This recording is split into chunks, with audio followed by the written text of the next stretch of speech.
So wonderful, my Yah, you are so wonderful, Almighty Yah, so wonderful, my Yah, you are so wonderful,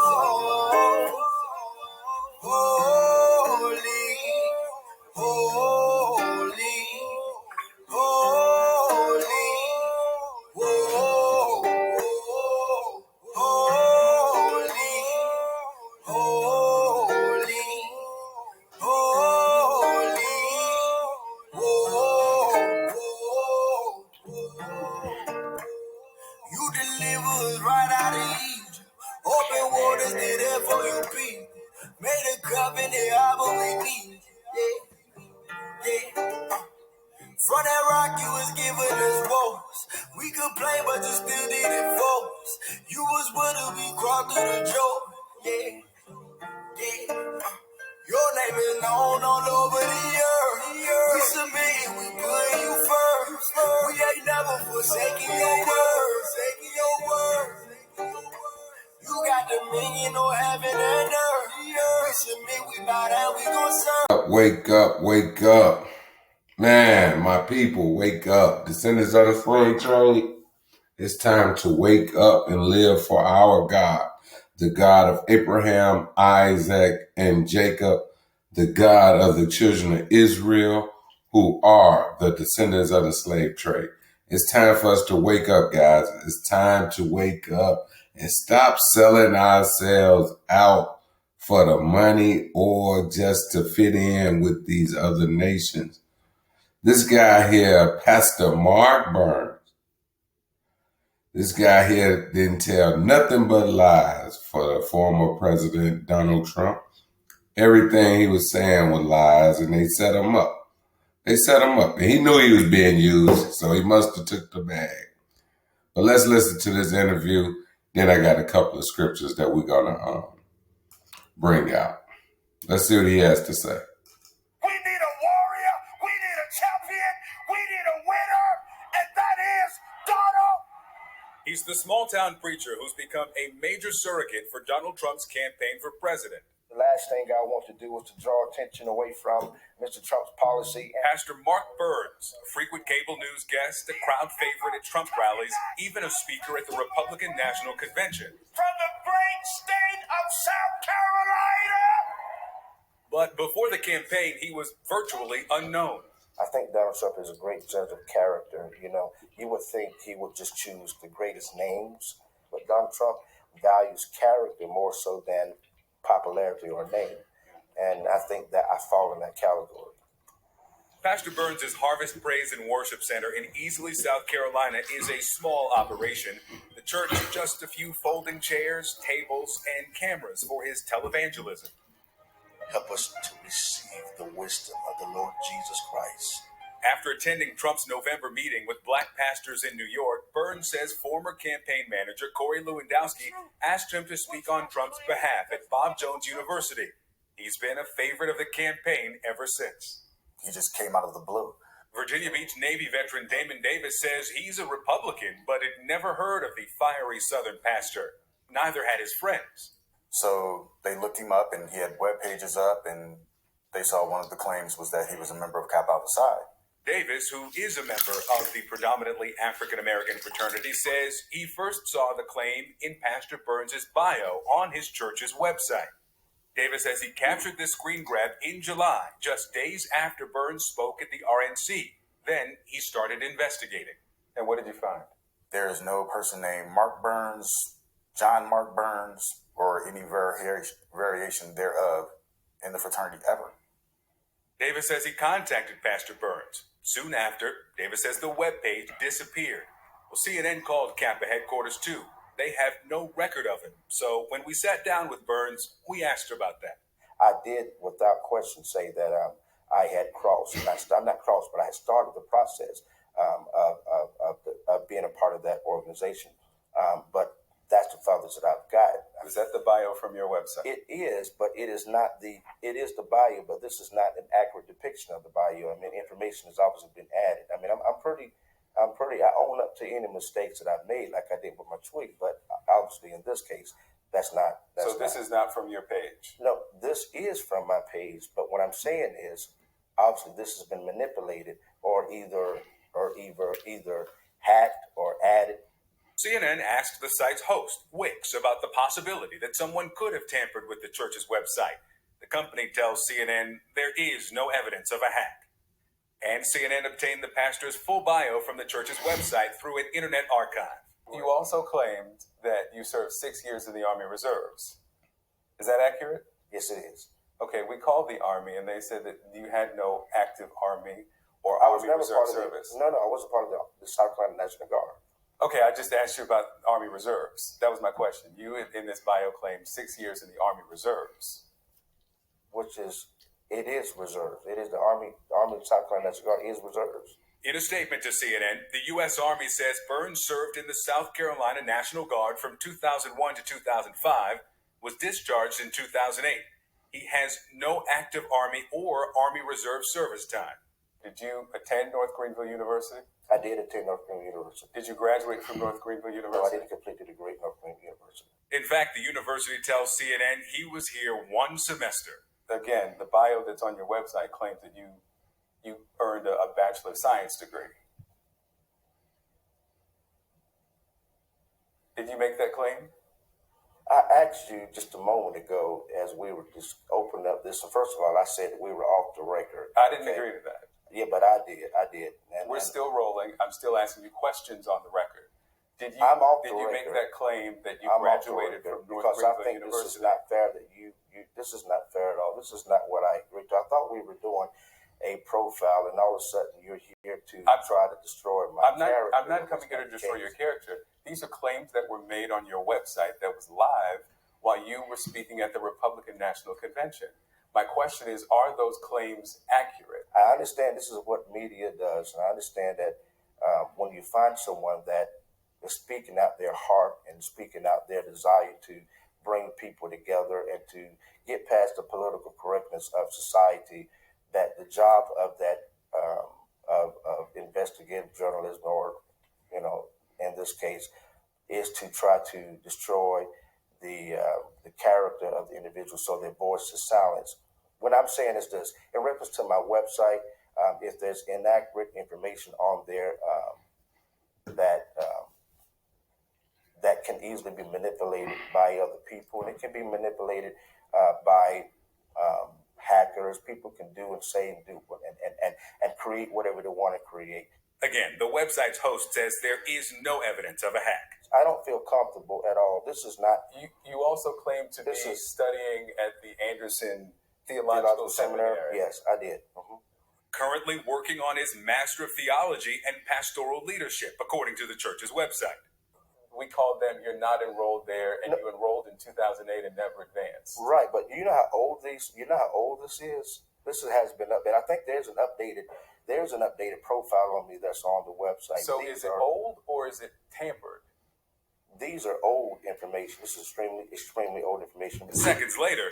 This is thank you so much. I really appreciate you coming. You just take this. Pastor Burns walked out, leaving us in his church. He walked out of the building, got into his van, and drove off. That interview was on Wednesday. Late yesterday, in response to our story, Pastor Mark Burns released this statement taking responsibility for those misstatements. As a young man, he writes, starting my church in Greenville, South Carolina, I overstated several details of my biography because I was worried I wouldn't be taken seriously as a new pastor. This was wrong. I wasn't truthful then, and I have to take full responsibility for my actions. Since that time, I should have taken steps to correct any misrepresentations of my background. We all make mistakes, and I hope that the measure of my character and the quality of my works speak for what kind of person I am. He goes on to say this: I do also want to set the record straight about why this attack is happening, because I am a black man supporting Donald Trump for president. For too long, African American votes have been taken for granted by Democratic politicians, and enough is enough. It's a shame that the political insiders and the media choose to attack me because I'm not going to stay silent about Hillary Clinton's pandering to our community. Instead, I'm going to tell people that there is another option, an option that represents a positive vision that will unify our country. That's why I have and will continue to tirelessly support Mr. Trump.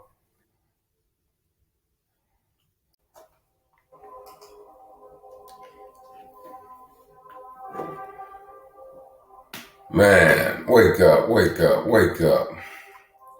The problem is you think you can just go out here, claim that you're doing the work of the Most High and not have any consequences for the actions that you are making. And that's farthest from the truth.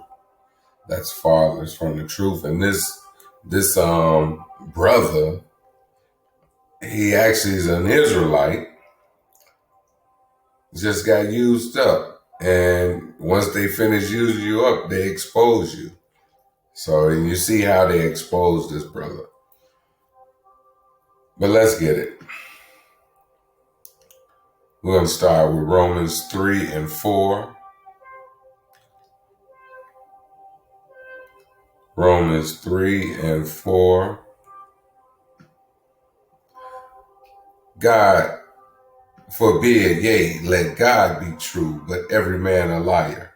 As it is written, that thou mightest be justified in thy saying, and mightest overcome when thou art judged.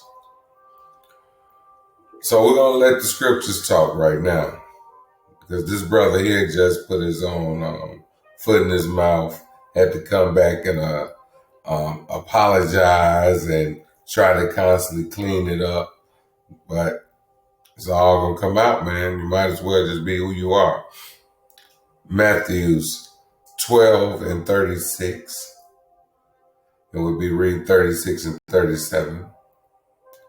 But I say unto you that every idle word that man shall speak, they shall give account thereof in the day of judgment.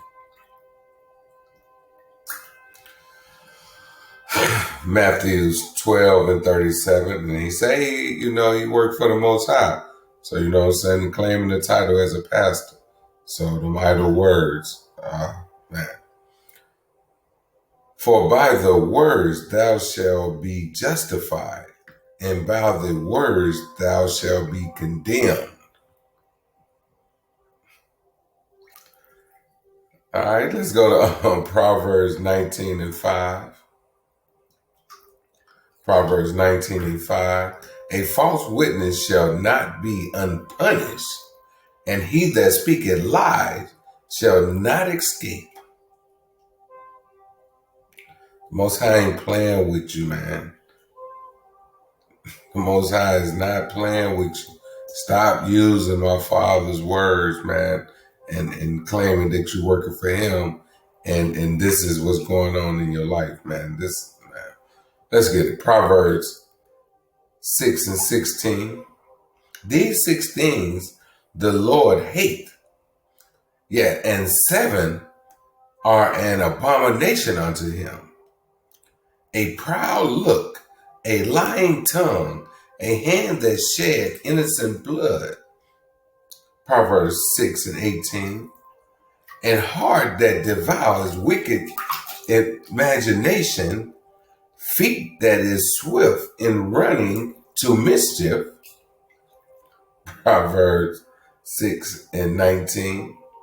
A false witness that speaketh lies, and he that swears discourse among brothers. Man, you better stop it, man. Try to live for the Most High, man. Stop selling out for the bag, man. Stop it. You're going to destroy yourself. Stop it. Revelations 21 and 8.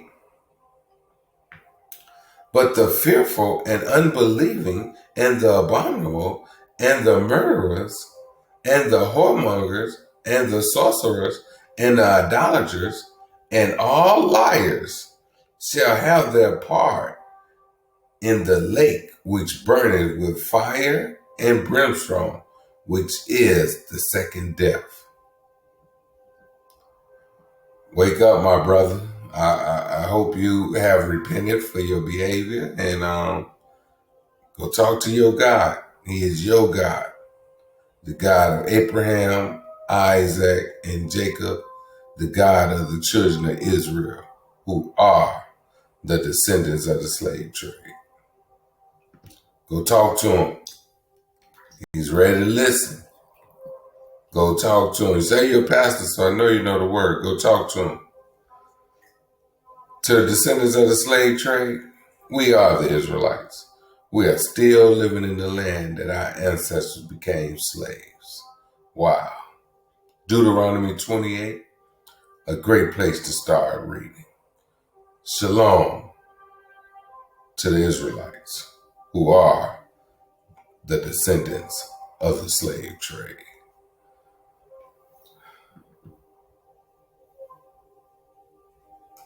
And your face we gon' forever serve. We singing holy, holy, holy, holy, holy,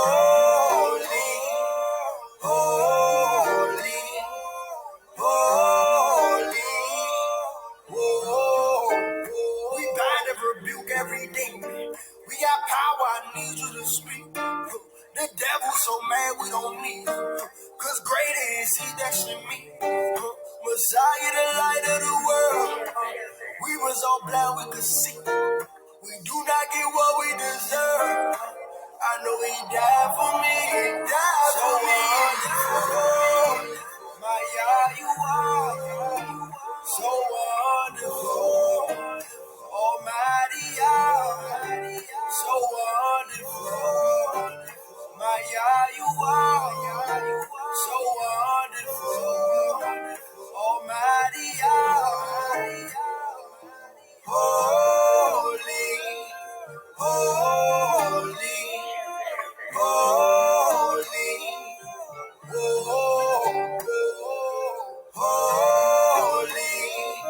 Wake up, my people. If you don't know your nationality, you don't know your purpose. If you don't know your purpose, it's impossible to feel the things in life that you are put here to accomplish. Nigger, colored, African American, black, no, we are the Israelites.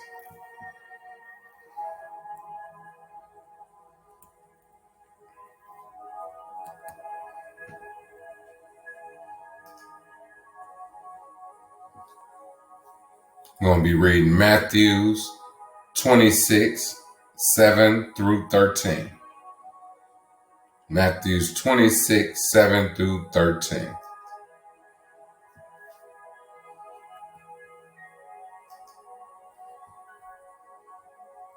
Matthew 26 and 7. There came unto him a woman having an alabaster box of very precious ointment, and poured it on his head as he sat at meat.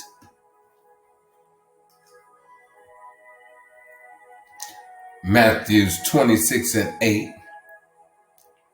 But when his disciples saw it, they had indignation, saying, to what purpose is this waste?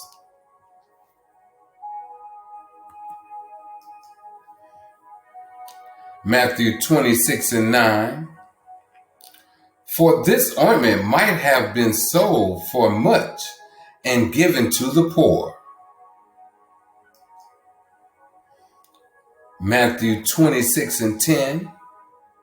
When Jesus understood it, he said unto them, why trouble ye this woman? For she hath wrought a good work upon me. Matthew 26 and 11. For you have the poor always with you, but me you have not always. Matthew 26:12. For in that she has poured this ointment on my body, she did it for my burial. Matthew 26:13. Verily I say unto you, wheresoever this gospel shall be preached in the whole world, there shall also that this woman have done be told for a memorial of her. Wake up, my people. Come back to the Most High, the God of Abraham, Isaac, and Jacob. To the descendants of the slave trade, we are the Israelites. We are still living in the land that our ancestors became slaves. Wow. Deuteronomy 28, a great place to start reading. With that, we say hallelujah.